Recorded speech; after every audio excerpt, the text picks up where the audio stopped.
Beaucoup de chrétiens vivent avec l'idée fausse qu'une fois engagés envers le Christ, la vie devrait être exempte de difficultés. Cette croyance est loin de la vérité. L'idée que la foi nous protège de toute forme de souffrance est une mauvaise compréhension des enseignements bibliques. Jésus lui-même a dit « Dans le monde, vous aurez à souffrir ». Jean 16, 33. Cette déclaration est claire et sans équivoque, soulignant que les épreuves font partie intégrante de l'expérience humaine, même pour les croyants. S'attendre à une vie sans problème peut mener à la désillusion. Cette idée fausse provient d'une lecture sélective de la Bible qui se concentre sur les promesses de paix et de prospérité tout en négligeant les passages qui parlent de souffrance et d'endurance. Une compréhension équilibrée exige de reconnaître ces deux aspects. Les chrétiens sont appelés à porter leur croix chaque jour, ce qui signifie une vie qui inclut des défis et des sacrifices. En réalité, le cheminement chrétien est un chemin de transformation, souvent à travers les épreuves de l'adversité. Les épreuves que nous traversons affinent notre caractère et approfondissent notre dépendance à Dieu.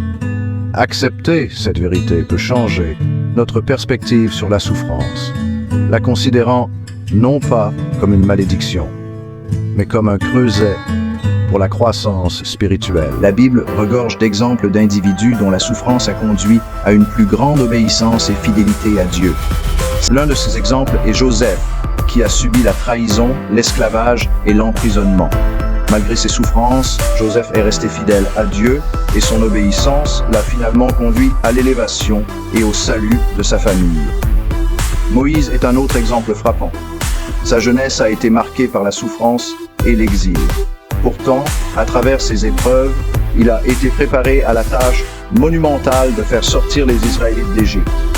L'obéissance de Moïse au milieu de la souffrance montre comment Dieu peut utiliser nos épreuves pour nous préparer à ses desseins. L'histoire de Daniel illustre également ce principe. Bien qu'il ait été fait captif et qu'il ait été menacé de mort, l'obéissance indéfectible de Daniel à Dieu face à la souffrance a conduit à une délivrance miraculeuse et à un témoignage puissant de la souveraineté de Dieu. La fidélité de Daniel au milieu des épreuves est une source d'inspiration pour les croyants afin qu'ils restent fermes. Job, par exemple, a enduré d'immenses souffrances physiques et émotionnelles, mais son histoire est celle d'une foi inébranlable et d'une restauration ultime. La souffrance n'est pas seulement reconnue, mais souvent présentée comme un élément essentiel du cheminement de la foi. L'apôtre Paul, dans ses lettres, parle fréquemment de ses propres épreuves. Il a été battu, emprisonné et victime d'un naufrage, mais il est resté ferme dans sa mission. Les expériences de Paul illustrent le fait que la souffrance est un fil conducteur dans la vie d'un croyant. Le caractère inévitable de la souffrance est encore souligné dans les enseignements de Jésus.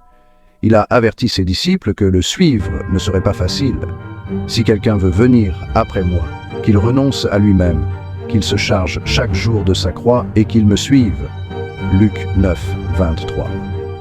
Cet appel à la vie chrétienne implique l'acceptation de la souffrance comme faisant partie intégrante de l'engagement envers le Christ. Comprendre le caractère inévitable de la souffrance aide les croyants à se préparer mentalement et spirituellement aux défis qui les attendent. Cela favorise la résilience et une dépendance accrue à la force de Dieu. En reconnaissant que la souffrance fait partie de l'expérience chrétienne, nous pouvons y faire face avec un sentiment de but et d'espoir. Une des vérités les plus réconfortantes pour les croyants est l'assurance que Dieu est toujours présent dans leur souffrance. La Bible est riche en promesses de la proximité et du soutien de Dieu dans les moments difficiles. Le psaume 34, verset 18, nous assure « L'Éternel est près de ceux qui ont le cœur brisé, et il sauve ceux qui ont l'esprit dans l'abattement. » Ce verset souligne la présence compatissante de Dieu dans nos moments les plus sombres. La présence de Dieu n'est pas une simple observation passive, mais une participation active à nos vies. Il nous réconforte, nous guide et nous fortifie par son Esprit Saint. Dans Jean chapitre 14, versets 16 à 17, Jésus promet l'Esprit Saint, le Consolateur, qui sera avec nous pour toujours.